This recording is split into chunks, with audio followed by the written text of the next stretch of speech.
Shalom, selamat pagi saudaraku. Saya senang dan sangat bersuka cita berjumpa dengan saudara semua dalam renungan pagi ini. Kasih karunia dari Tuhan kita Yesus Kristus menyertai kita senantiasa. Sebelum kita mendengar renungan firman Tuhan, marilah kita berdoa. Allah Bapa yang kami muliakan, kami rindu saat ini mendengar firman-Mu. Berilah kami hati yang rela dan siap menerima sabda kebenaran-Mu. Ya Allah Roh Kudus, berilah pengertian untuk memahami dan melakukan firman-Mu yang akan kami dengar ini. Dalam nama Tuhan kami Yesus Kristus. Amin.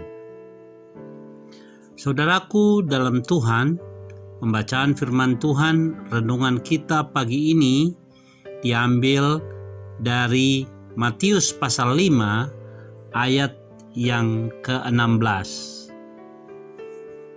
Demikianlah hendaknya terangmu bercahaya di depan orang, supaya mereka melihat perbuatanmu yang baik dan memuliakan Bapamu yang di sorga. Saudaraku yang dikasihi Tuhan, pohon dikatakan baik atau tidak baik ditentukan oleh buah yang dihasilkan. Jika buah itu manis, maka kita katakan bahwa pohon itu bagus. Tetapi bila buah pohon itu tidak baik, maka kita katakan bahwa pohon itu tidak baik. Dengan demikian, kualitas pohon itu sangat dipengaruhi oleh apa yang dihasilkannya. Demikianlah dengan kehidupan kita sebagai pengikut Kristus. Kualitas kehidupan kita di dalam Kristus sangat dipengaruhi oleh kedekatan hubungan kita dengan Kristus. Relasi yang intim dengan Kristus akan memampukan kita untuk menjadi terang yang bercahaya di depan orang. Kehidupan orang percaya tak ubahnya seperti pohon yang memiliki buah. Mungkin kita pikir ketika pohon itu ditanam, suatu saat buahnya akan keluar dengan sendirinya. Namun, kenyataannya ada keadaan-keadaan di mana pohon itu tidak dapat berbuah. Pohon yang terlalu muda sudah pasti tidak akan menghasilkan buah.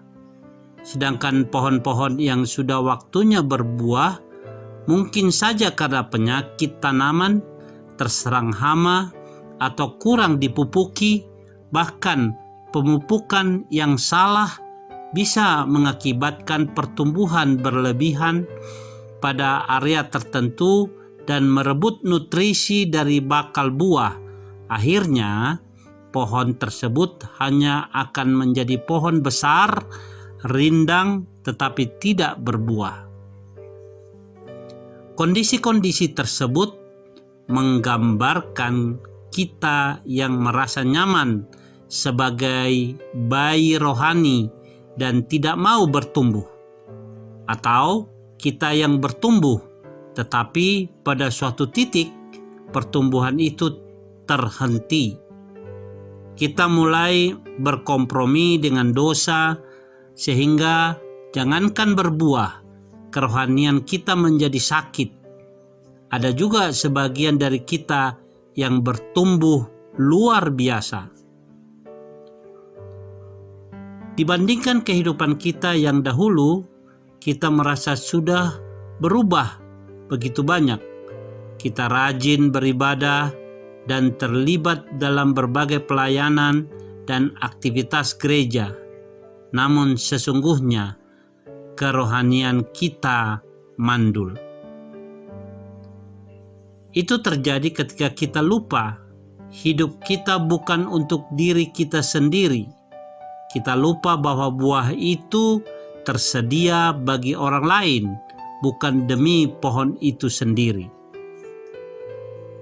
Dalam Markus pasal 11 ayat 13 sampai 14 dikisahkan bagaimana Yesus mendekati pohon ara yang rimbun dedaunannya dan mencari buahnya yang manis.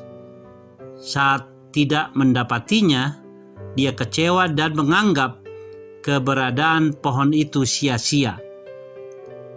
Demikian juga halnya jika kita hanya sibuk membangun kehidupan kita yang hanya tampak bagus di bagian luarnya saja. Kehidupan kita tidak pernah benar-benar menyentuh hati orang lain dan membawa mereka kepada pertobatan dan pengenalan yang benar akan Tuhan. Tuhan menginginkan kehidupan kita bisa berbuah lebat agar orang lain dapat merasakan manisnya buah roh yang di dalam hidup kita dan dapat melihat dahsyatnya pekerjaan Tuhan dalam kehidupan kita, serta mereka akhirnya memuliakan Bapa yang di sorga dari kehidupan kita. Saudaraku yang dikasihi Tuhan, kita harus berbuah, bukan hanya berubah, agar orang yang mencicipi manisnya buah roh di hidup kita pun memuliakan Tuhan. Inilah kehidupan yang Tuhan inginkan. Kita saksikan hal itu kepada dunia, sehingga dunia boleh tahu bahwa kita adalah murid-murid Kristus. Saudaraku, mari kita berdoa. Bapa di surga, pakailah kehidupan kami untuk pekerjaan-Mu. Biarlah hidup kami boleh menghasilkan buah roh yang manis, yang dapat menarik orang-orang mendekat padamu dan mengenal Engkau. Kami rindu agar semakin banyak orang yang mengenal Tuhan dari kehidupan kami, dan terjadi revival yang dahsyat di bangsa kami yang tercinta ini, dari anak-anak Tuhan yang mau menjadi cahaya terang bagi bangsa ini. Di dalam nama Tuhan Yesus Kristus, kami berdoa. Amin. Saudaraku yang kekasih di dalam Tuhan, sampai disinilah akan renungan pada pagi hari ini. Kita berjumpa kembali pada renungan selanjutnya. Tuhan Yesus memberkati.